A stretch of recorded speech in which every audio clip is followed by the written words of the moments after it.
Fíjese que apenas el 10 de junio pasados entraron en vigor una serie de cambios al reglamento de la Ley de Aeropuertos. Esto pues es una publicación, una potestad de la Secretaría de Infraestructura, Comunicaciones y Transportes. Y bueno, pues esto, como imaginará, supone cambios a la gestión de las aerolíneas, cambios operativos.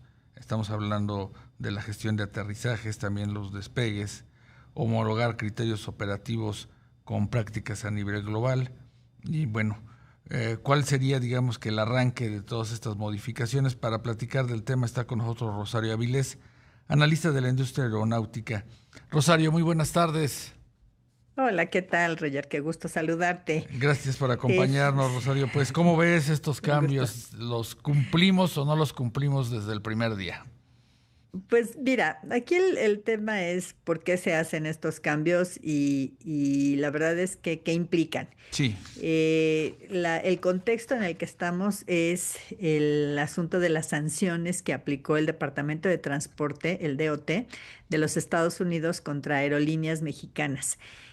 ¿Por qué se dieron estas sanciones? Bueno, pues hay que recordar que cuando se construyó el aeropuerto Felipe Ángeles, pues se tenían expectativas de crecimiento así como de al día siguiente ya íbamos a tener 20 millones de pasajeros sí, sí, pues sí, no ha ocurrido, ¿no? sí, sí, sí. Entonces, un poco después, pues no sé quién le aconsejó al entonces presidente que de alguna manera obligara a las aerolíneas a utilizarlo a través de mecanismos de coerción. ¿Cuáles fueron? Fueron dos. Uno fue limitar los slots del Aeropuerto Internacional de la Ciudad de México, el AICM, que tenía y tiene realmente, de acuerdo a las reglas de la Organización de Aviación Civil Internacional, tiene una capacidad en pista de 61 operaciones por hora. 61 operaciones por hora que a veces fueron rebasadas hasta 70. O sea, realmente no hay ningún problema para operar todas esas pues despegues y aterrizajes Sí, en ciertos horarios cuando hay visibilidad y todo esto, sin problemas de seguridad. Pues como querían que se fueran las aerolíneas a operar en el AIFA, se le quitó el 30% de capacidad. Y estamos hablando primero un decreto que le quitó el 15% y luego el otro 15%. Entonces pasamos de 61 operaciones por hora a un máximo de 43. Ahorita estamos en 46 porque se fueron aumentando pues por muchas razones, ¿no? Sin embargo, bueno, es muy difícil saber si este número es así o es de otra manera, porque pues ujú, esa es una información que maneja el CENEAM, que es el Servicios a la Navegación en el Espacio Aéreo Mexicano, y el Aeropuerto Internacional de la Ciudad de México. Entonces, pues suponemos, ¿no? Que es así, pero lo que sí es verdad es que esto lo que hizo es que se restringieran las operaciones del aeropuerto de la Ciudad de México. No se logró que se fueran todos ellos al aeropuerto Felipe claro, Ángeles porque la aviación no se da por decreto, ¿no? Eso sí, parece que eso es muy difícil de entender para algunos. No es un decreto, es un asunto de, pues, de de mercado, ¿no? oferta y de mercado, de los pasajeros, de Sí, preferencias de los pasajeros. Entonces, pero sí se les recortó esta capacidad. Y por otro lado, hubo un otro decreto donde se obligó a las aerolíneas exclusivas de carga a operar solamente en el Aeropuerto Internacional Felipe ujú, Ángeles y no en el Aeropuerto de la Ciudad de México. En la Ciudad de México se quedaron las operaciones de carga que vienen en los aviones de pasajeros, en las sí, pancitas que le dicen, ¿no? De los aviones. claro, Y esto, pues sí lastimó a varias aerolíneas de los Estados Unidos y afectó lo que es el bilateral aéreo entre los dos países. Y bueno, recordemos que este es el bilateral más importante que tiene México y además estamos hablando del mercado bilateral de aviación más grande del mundo, con 40 millones de pasajeros anuales, ¿no? Y ujú, el Departamento de Transporte impuso sanciones a México, a las aerolíneas mexicanas, Entre otras cosas, bueno, pues se quitaron las operaciones del aeropuerto Felipe Ángeles hacia Estados Unidos. Había 11 rutas que se iban a operar, se cancelaron.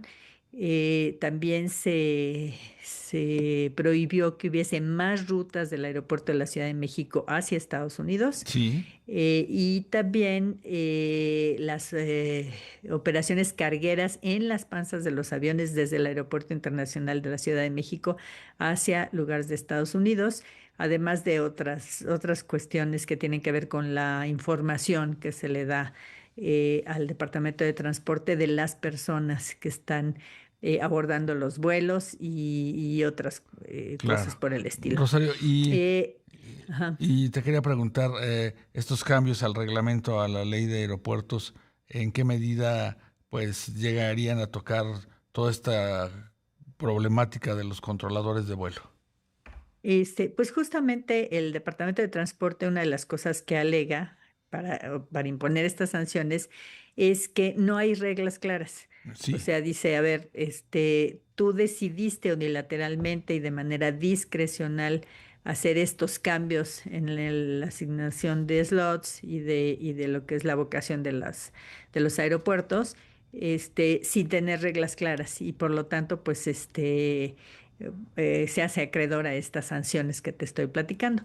Entonces, la idea es pues resarcir este problema. Ya el 29 de agosto del año pasado hubo algunos cambios al reglamento, ujú, como introducir la figura de coordinador de horarios independiente y unas bases generales, ¿no? Para asignar slots. Y lo que sucedió ahora, el 9 de junio, que entró en vigor el día 10, sí, es que este esquema se completa con lo que son básicamente las reglas de operación de slots que la Asociación de Transporte Aéreo Internacional, la IATA, tiene pues como sus reglas recomendadas, ¿no? sí, Estas recomendaciones, la IATA, acordémonos que la IATA tiene a las 400 aerolíneas más importantes del mundo.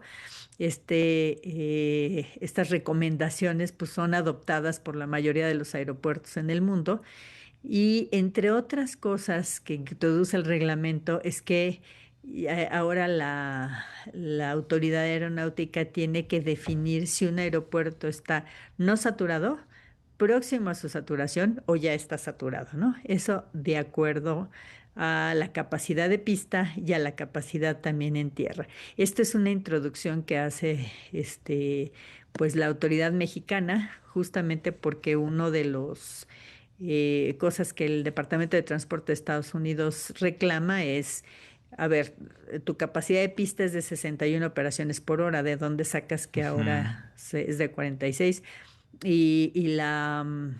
El argumento que se esgrimió en ese momento es que la saturación era en tierra, ¿no? Que no había suficiente espacio en los sí, edificios terminales para tantas personas, lo cual pues es a medias realidad, porque en México se llegaron a operar hasta 70 operaciones por hora y nunca tuvimos ese problema, ¿no?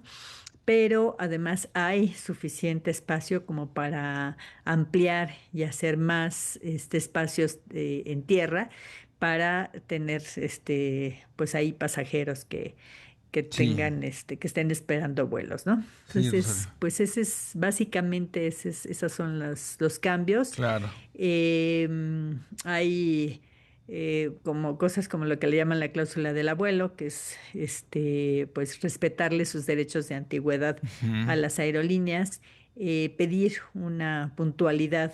Antes se daba una tolerancia de 15 minutos ujú, y en el 80% de los casos las aerolíneas debían cumplir con la puntualidad en el uso de slots y ahora esto se restringe, ya le quitaron los 15 minutos de tolerancia y a partir de que le empiecen a quitar este uso de slots a aerolíneas que los tenían asignados, se crea un fondo de reserva de horarios para asignarle estos slots a nuevas aerolíneas, las que no tengan slots asignados, o que los tengan en muy baja proporción, o que sean de plano nuevas, ¿no? Por supuesto. Entonces, eso y un mecanismo de fiscalización financiero, ¿no? O sea, de lo que se trata es de que las aerolíneas que no hayan pagado los servicios de tránsito aéreo de rampa, pues no puedan tener derecho a slots. Y eso, bueno, Exacto. pues sí le pone orden, ¿no? Le pone Por orden supuesto.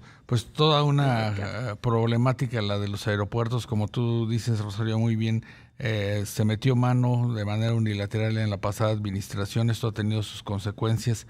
Ahora se modifica el Así es. reglamento para tratar de poner orden en la casa, sin embargo, pues todavía habrá que esperar a ver cómo se aterriza esto en el día a día, no solamente en el Aeropuerto Internacional de la Ciudad de México, sino en otras terminales que tienen pues mucho tráfico, como Cancún, como Los Cabos, por supuesto el AIFA en la parte de carga. Queremos agradecerte a Rosario Avilés, analista de la industria aeronáutica, que nos hayas acompañado esta tarde. Con muchísimo gusto, Roger, y bueno, pues aquí seguimos como siempre, muy a la orden. Gracias, Rosario.